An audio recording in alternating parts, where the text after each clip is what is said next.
Hi everyone, आज आपण शिकणार आहोत डिस्क पार्टिशनबद्दल. आता डिस्क पार्टिशन काय असते?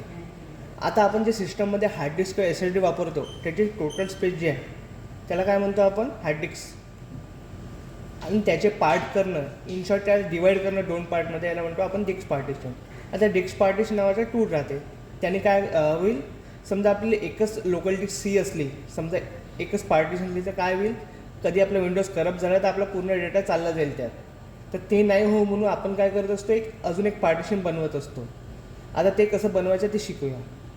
आता पहिले आपण स्टार्ट मेनूमध्ये जाऊया आणि नंतर सर्च करूया कंट्रोल पॅनल.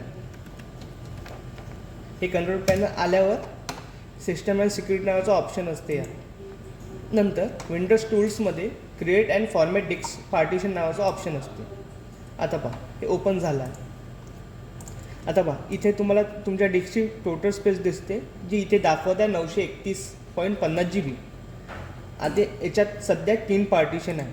एक 100 MBचा आहे, एक 194.45 GBचा आहे आणि एक 768 MBचा आहे आणि एक 736 GB अवेलेबल आहे आपल्यासाठी नवीन बनवायला.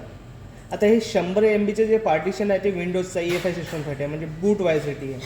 जी सी पार्टिशन आहे ते पूर्ण लोकल डिस्कच्या फाईल, विंडोजच्या फाईल तिथे सेव्ह होतात. प्रोग्राम फाईल्स आहे ते जे आपण सॉफ्टवेअर इन्स्टॉल करतो ते सगळे तिथे सेव्ह होतात. आणि हे 768 MBचे पार्टिशन आहे जे आपण डेस्कटॉपचा लहान मोठा बॅकअप घेतो ते याच्यात सेव्ह होतो. आता हे जे 736 GBचा अनलोकेटेड स्पेस आहे त्याला आपण एक नवीन पार्टिशन बनवूया किंवा याचे 2 बनवूया. आता बघा, आता यात हे 753 GB अवेलेबल आहे. आता याचं आपण काय करूया, यात 300 GBचं एक पार्टिशन बनवूया. तर आपल्याला काय करावं लागेल, ही स्पेसनं आपल्याला MBमध्ये द्यावं लागेल. आता 300 GB द्यायची असेल तर त्याला 3 लाख द्यावं लागेल. म्हणून 3 1 2 3 4 5 0 नेक्स्ट करावं लागेल. इथे आपल्याला ते लेटर असाईन करायला, म्हणजे कोणत्या लोकल डिस्कला कोणतं लेटर पाहिजे ते देऊ शकता. आपण डिस्क सिलेक्ट करूया. नेक्स्ट, हे फाईल सिस्टम आहे आपला, NTFS राहू देऊया. आणि इथे जे आपल्याला नाव द्यायचं असेल, समजा आपण इथे सिस्टम नाव देऊ. Next, finish. पहा, इथे 292 GBची नवीन लोकल डिस्क तयार झाली आहे. आता ही 292 GBची का झाली? कारण आपण जेव्हा 1 GB समजतो तेव्हा आपल्याला वाटते 1 GB is equal to 1000 MB. पण जेव्हा विंडोजची सबसिस्टम ती प्रोसेस करते तर विंडोजला असं माहीत आहे की 1 GB म्हणजे 1024 MB असं होते. म्हणून हे यात काही स्पेस कमी दिसत आहे तुम्हाला. ओके. आता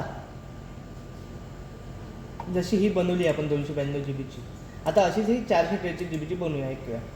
न्यू सिम्पल व्हॉल्यूम. नेक्स्ट याला कोणतं लेटर असाईन करायचं आहे ते आता W करूया आपण. नेक्स्ट, इथे नाव देऊया सिस्टम 2. Next, finish. पहा, आता आपलं जो किती पार्टिशन झालं आहे, 1 2 3 4 5. पहिले किती होते? 3. हे मिनिमाइज करूया. आता 1 2 3 जे 2 सिस्टम व्हॉल्यूम आहे, EFI आणि रिकव्हरी, ते दिसत नसतात कारण ते विंडोजचे आतमधले पार्टिशन आहे. थँक्यू.